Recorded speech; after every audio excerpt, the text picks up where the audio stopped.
This episode is brought to you by San Pellegrino Ciao. A gift from Italy to your home. San Pellegrino Ciao is a flavored sparkling water made with real fruit juice, finished with a pinch of Sicilian salt for a perfectly balanced taste.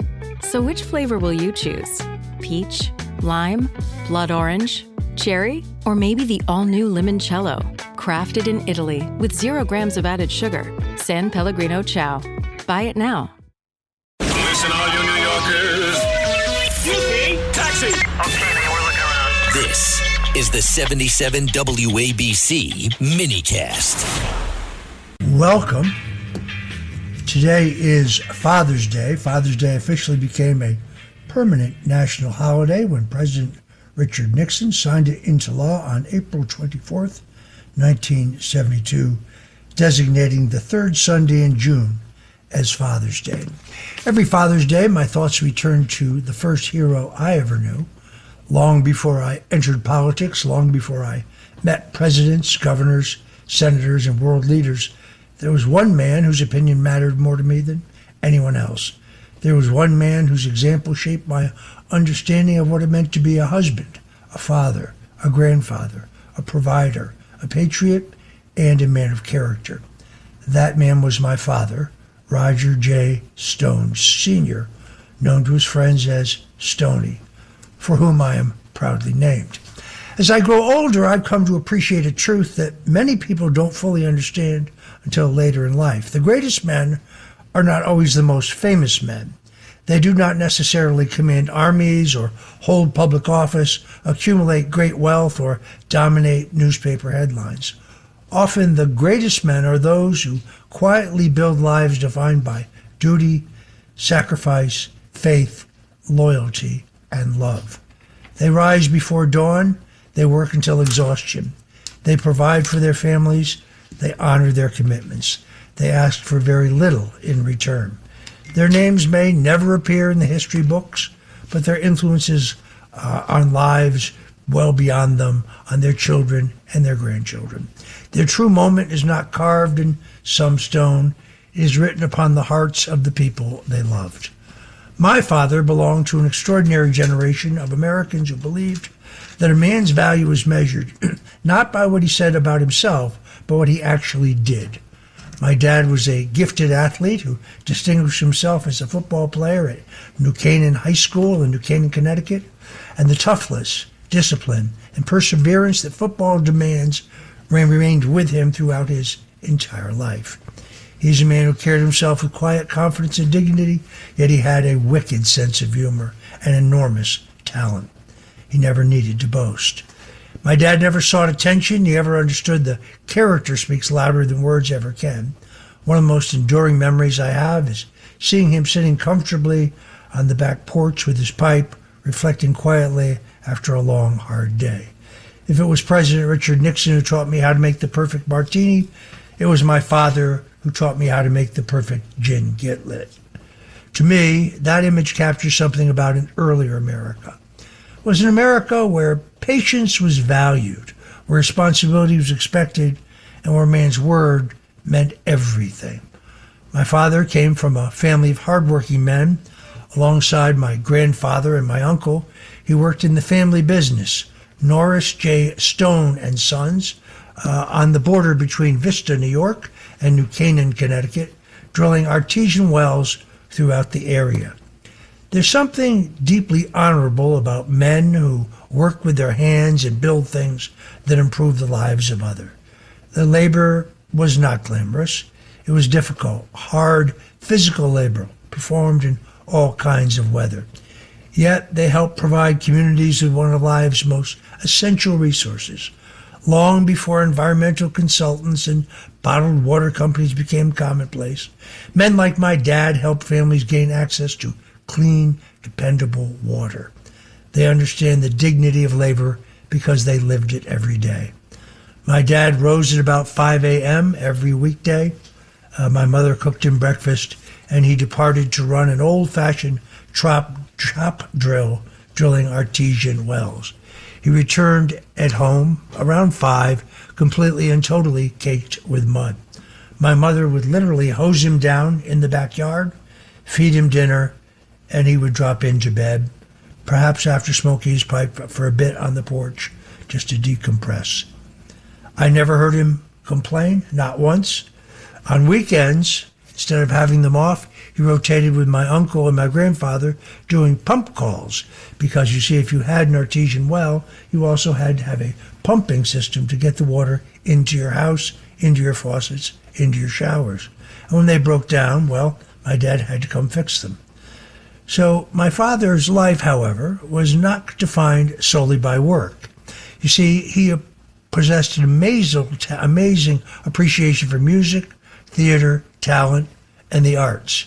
He actually worked on Friday and Saturday nights playing the stand-up bass in a gin mill in Westport, Connecticut called the Ruptured Duck, with a jazz combo that sometimes included legendary jazz pianist Horace Silver, one of the true pioneers of American jazz. So whether discussing music or simply enjoying it or playing it, my father understood that the arts nourish the human spirit in ways that cannot be measured on a balance sheet. Music filled our home with an old-fashioned record player. It became part of the atmosphere where I grew up. It accompanied family gatherings, holiday celebrations, and ordinary evenings. A home filled with music is a home filled with love.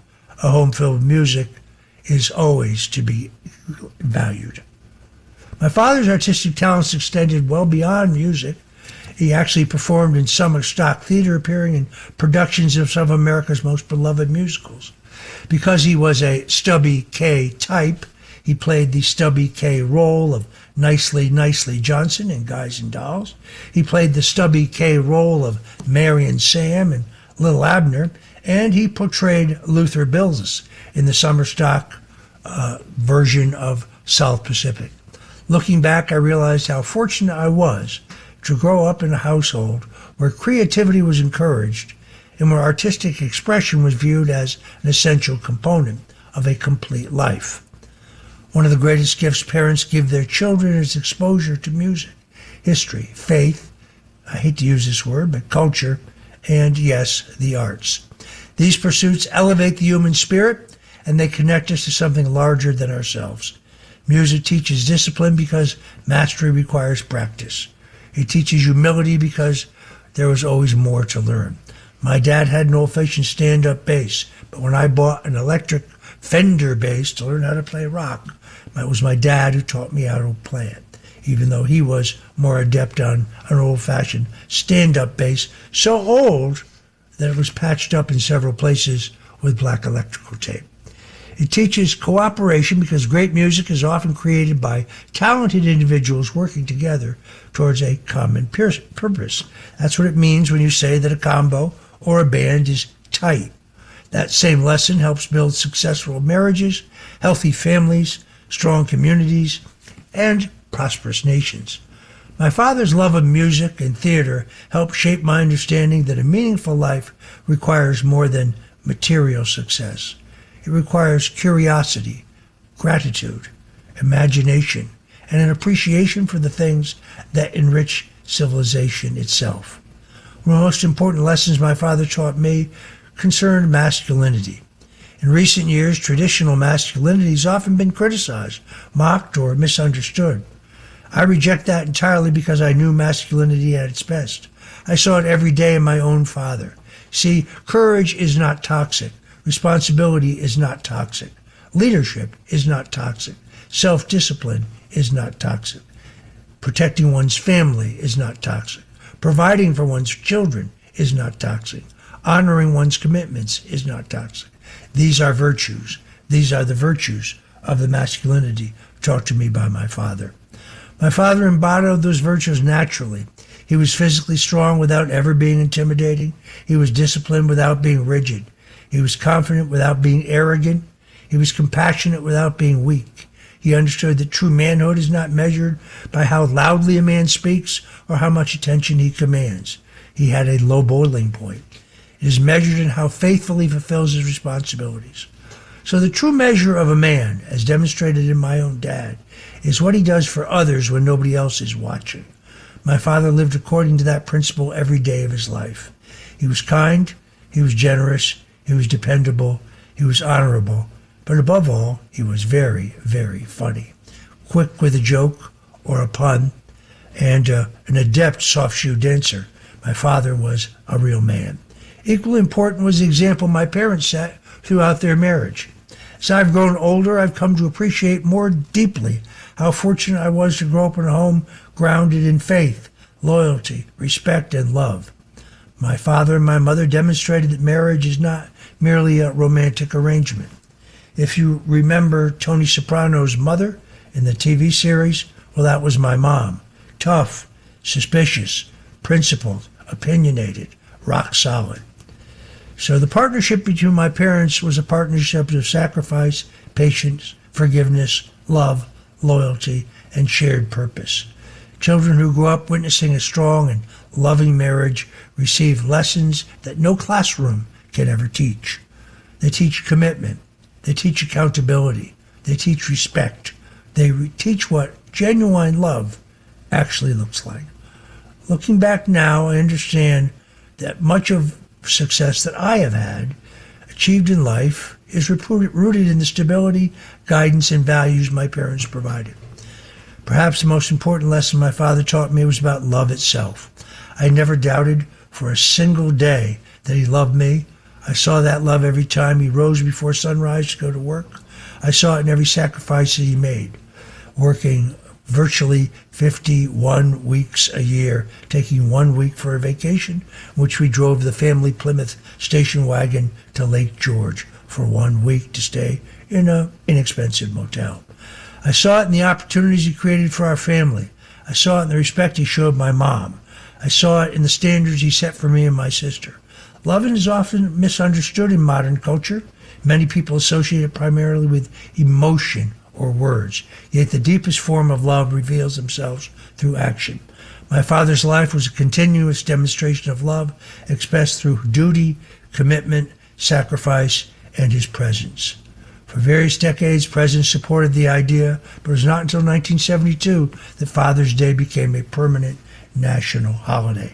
So it is on this Father's Day that I honor my father, Roger J. Stone Sr., also known as Stoney. You're listening to the Roger Stone Show, and you're in the Stone Zone. Don't go away, because we'll be right back.